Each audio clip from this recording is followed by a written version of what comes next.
We're just 71 days away from the midterms, and President Trump is now launching a multi-front economic war with threats of an economic D-Day against Iran and its trading partners like China, while also escalating the trade war against Canada.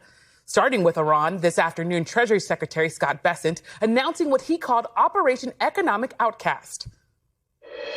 We are launching an economic onslaught against Iran's financial connections around the globe. Our objective is to sever every economic lifeline that sustains this tyrannical regime until Tehran stands alone. It is no longer acceptable to operate in the gray spaces of this conflict. Countries cannot claim they are blind to enabling this activity, and nations that facilitate any interactions with the regime should quickly heed our message. Those who stand with the United States will reap the rewards of our partnership. Those who tether themselves to the Iranian regime should expect to share in the isolation of a withering regime. To be clear, this weekend, the Trump administration said that the U.S. would be unleashing, quote, the single greatest financial offensive ever marshaled against an adversary. But today, much of what Secretary Bessent announced was a warning to countries that do business with Iran, including China. He was asked why these sanctions aren't going into effect right away. You described this as an economic D-Day, but D-Day wasn't a threat of an invasion, and the U.S. didn't give a timeline to Germany. So why not impose the sanctions today? Well, we are giving everyone the opportunity to remedy bad behavior. Why would I want to blow up the global financial system? We believe that it is important to level set and give people a cure period, but they should know that that will move very quickly and that we are serious. Iran is dismissing the threat. Its foreign minister saying this move by the Trump administration shows the U.S. is desperate and saying Iran will never be intimidated by such measures. Meanwhile, the president is escalating economic war against Canada, which has traditionally been one of America's closest allies and top trading partners. On Saturday, President Trump's 50% tariffs on $20 billion worth of Canadian goods went into effect after weeks-long trade negotiations broke down. Canada's Prime Minister Mark Carney swiftly hitting back and calling into question the credibility and reliability of any deal with the U.S.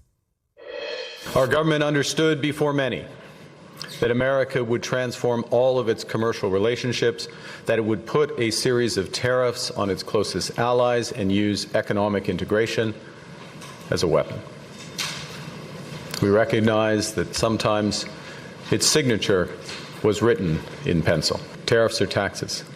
Taxes which are ultimately paid by U.S. consumers. Canada will match Washington's new tariffs dollar for dollar in order to protect Canadian workers, farmers, families, and businesses. The new U.S. tariffs are designed to hurt us and divide us.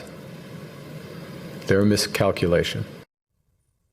This morning, President Trump going even further, announcing on social media that the U.S. will increase tariffs on Canadian cars, trucks, automotive parts, and steel to 50% starting January 1st. Today, Vice President Vance defending the administration's trade war on the campaign trail in Maine. And China have been the two worst countries when it comes to trade policy anywhere in the world. We are actually going to fight back against unfair trade practices, whether it's coming from China or Canada. I think that we need to send a message loud and clear to the Prime Minister of Canada. Stop taking advantage of the people of Maine. Stop taking advantage of America. It's over. We expect fairness in our trade policy. Joining me now is our team of reporters, NBC News White House correspondent Monica Alba, NBC News Business and Data correspondent Brian Cheung, and NBC News International correspondent Matt Bradley. Thanks to all of you for being here. So, Monica, I want to start with you. Nearly 6 months into this war with Iran, the administration is now back to focusing on the threat of sanctions over military action. What's behind this change in strategy? What are you hearing? Well, this really seems to be, Yamiche, a bit of an admission from the Trump administration that the other strategies that they've been using and employing here have not produced the results that they would like to see. This is the U.S. saying that they believe that since everything else hasn't worked economically in terms of the pressure and the strangulation, in the words of the White House, that they want to go beyond that. But they are threatening something here that we should be really specific about.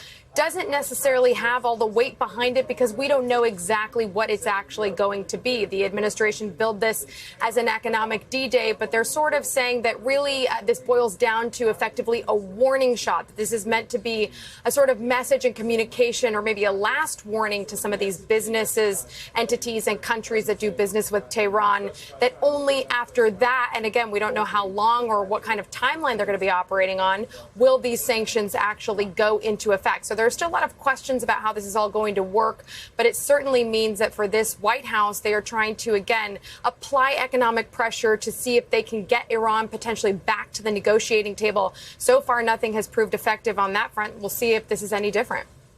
Monica, I want to lean in on this idea of that this was a warning shot and not the actual shot. So we heard Secretary Bessent say that he doesn't want to, quote, blow up the global financial system. So what do we know about the Trump administration's actual appetite to actually target something like the Chinese banking system, which facilitates in a lot of ways Iran's oil trade?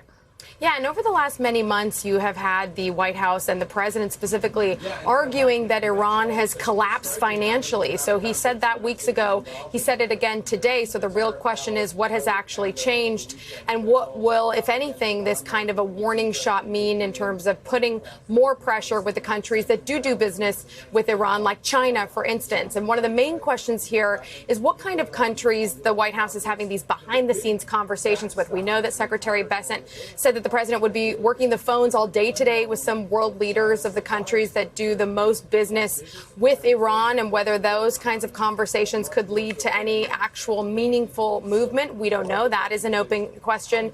But it appears again to be, Yamiche, a sort of strategy of pressure, of implying that something else could come. But it's really worth remembering that over these last months, we have seen very similar kind of rhetoric, and then rarely ever the follow through of action that changes things fundamentally. Yamiche? Yeah, and Brian, I want to come to you for the potential impact here. The administration is billing this as an economic D-Day for Iran. How punishing, though, could this actually be on Iran's economy, given the fact that we've seen years and years of sanctions? And I also wonder about its trading partners here. Yeah, well, in theory, this could be very potent, but the problem is that we didn't get the minutia on exactly how this would be implemented, the types of companies or governments that might be sanctioned under this. Now, it's important to note that the Secretary of the Treasury did tease some big announcements on sanctions going forward from here. In fact, he even said that one financial institution could be sanctioned by the end of the week. What is that institution?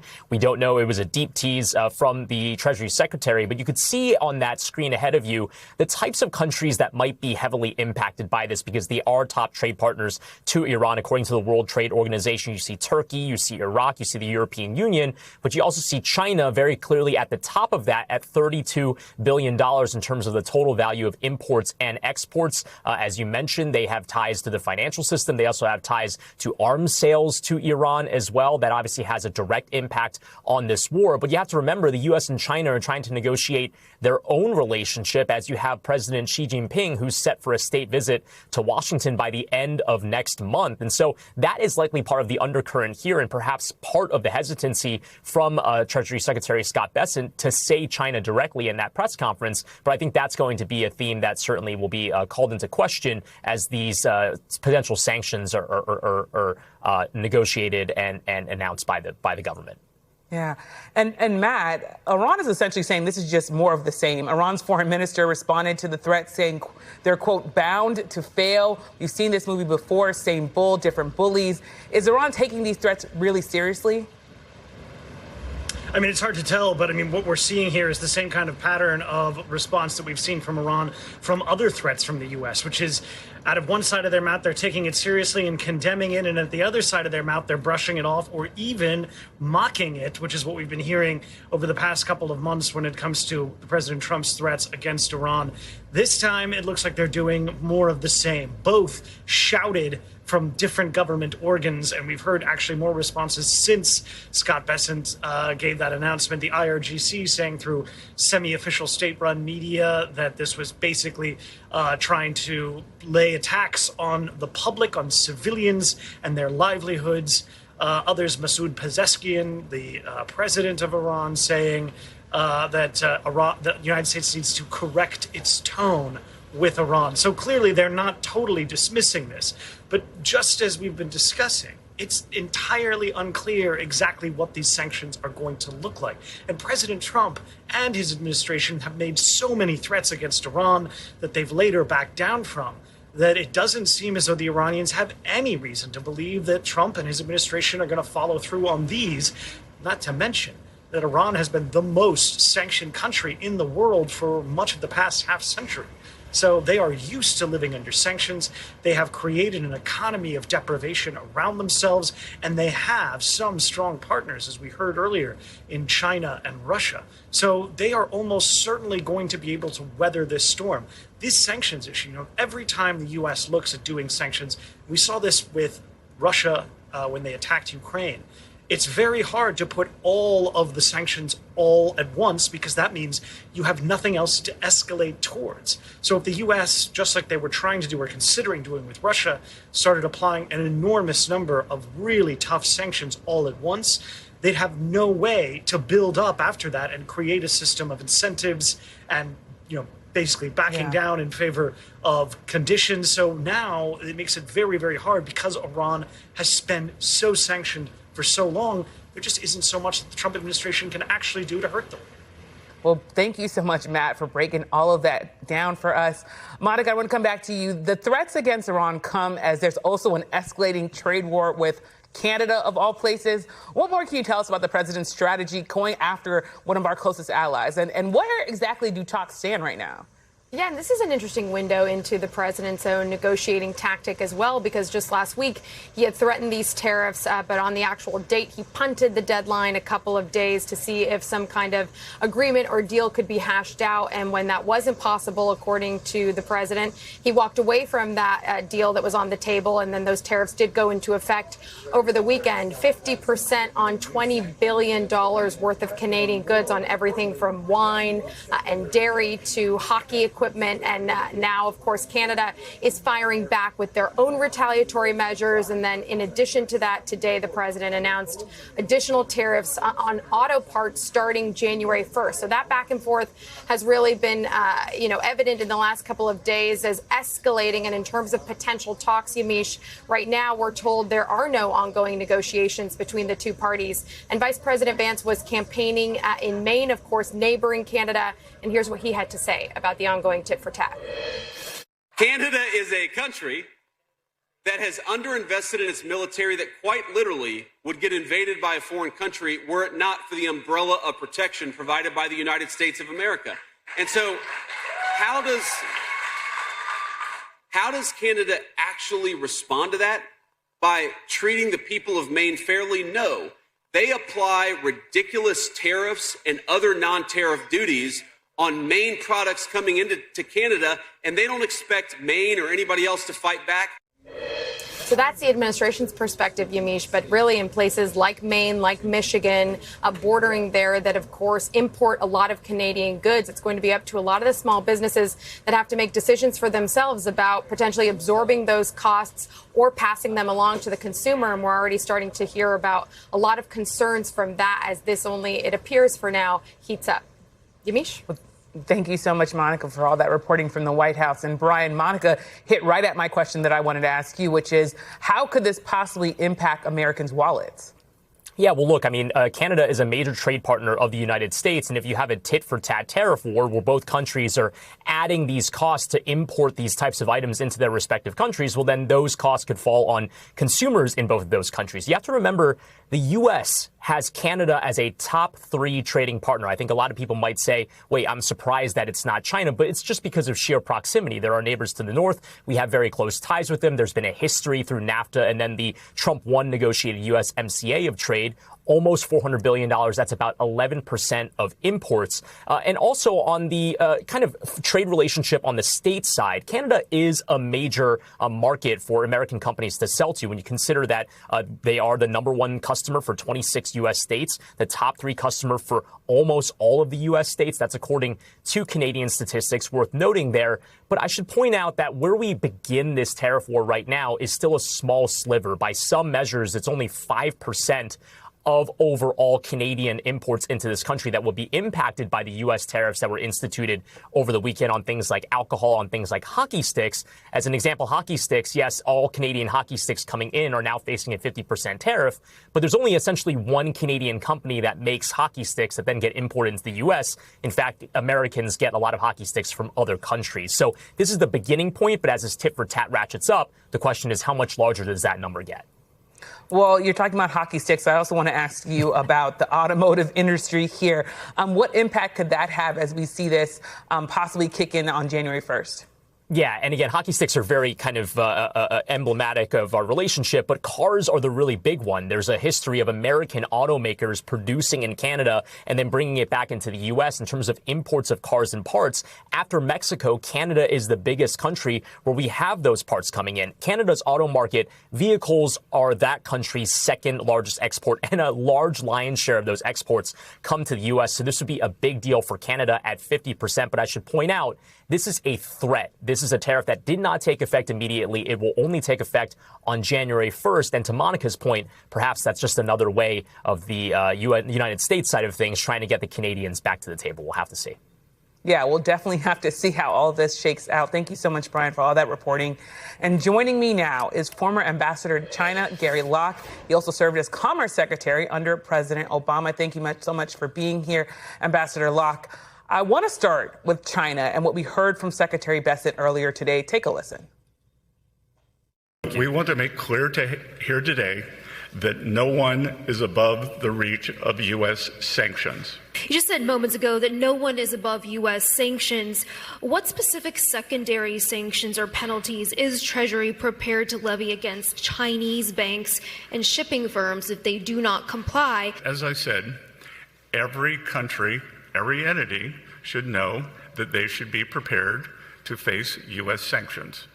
And no one is above this. We are going to hold everyone accountable, and this is economic asphyxiation of this regime. And Jennifer, as I said, no one should test our resolve. So the administration using big words here, but I wonder, do these sanctions really have any teeth, especially when it comes to China? Well, I think the United States has to be very, very careful with respect to any potential sanctions or retaliatory actions against China if it continues to do business and do trade with Iran.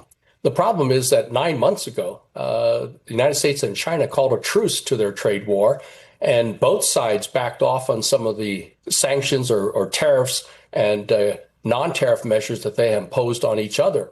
That truce is set to expire. And so if the United States decides to go forth with more aggressive actions against China, China also has in its arsenal a huge amount of weapons against the United States. Namely, China was about to restrict the export into the United States of rare earths, critical minerals, and they backed off on that. If the United States starts going after China, China could, in fact, resume those restrictions. And what are these rare earths and critical minerals? These are components that we need for our Patriot missiles, our jet fighters, our satellites, and our missiles. And our U.S. munitions right now are at a very low volume, a very low supply, and we need those critical minerals as we try to rebuild our arsenal. Because without these missiles, these Patriot missiles and these interceptors, how are we going to shoot down the drones coming from Iran? So the United States has to be very, very careful. And if the United States imposes huge tariffs on China, that's going to affect the American consumer, because the American consumer really has very, very few choices in terms of buying things from other countries that are now made in China. It just means it's going to hurt the American pocketbook. Yeah, so you just laid out a lot of the leverage that China has. So what kind of response are you expecting from China? Well, I think that China is going to, especially as President Xi and President Trump meet in September during the official state visit, they'll talk about this. But China has always maintained that the war with Iran was ill-advised. They're calling for peace and negotiations. In the meantime, they continue doing business with Iran. Yeah. I also want to bring up, of course, this other escalating trade issue, and that being, of course, with Canada. I want to play something Prime Minister Carney said this weekend. Take a listen. We can't control the storm that blows in from Washington. We can, however, chart a new course by building Canada strong at home and diversifying our trading relationships abroad. Is the Prime Minister, you think, banking on this trade war hurting President Trump politically more than it hurts Canada economically? Well, I think obviously Canadian consumers are going to be hurt in the short term, and it really depends on how quickly and how extensively Canada can find other supplies for some of the products and services that they now consume. As your analysts and your correspondents have noted, some of these tariffs will take effect in January of 2027, namely auto parts and autos. Auto parts that are used by Detroit into the cars that Americans purchase. 50% tariff will make those American-made cars using parts from Canada much more expensive.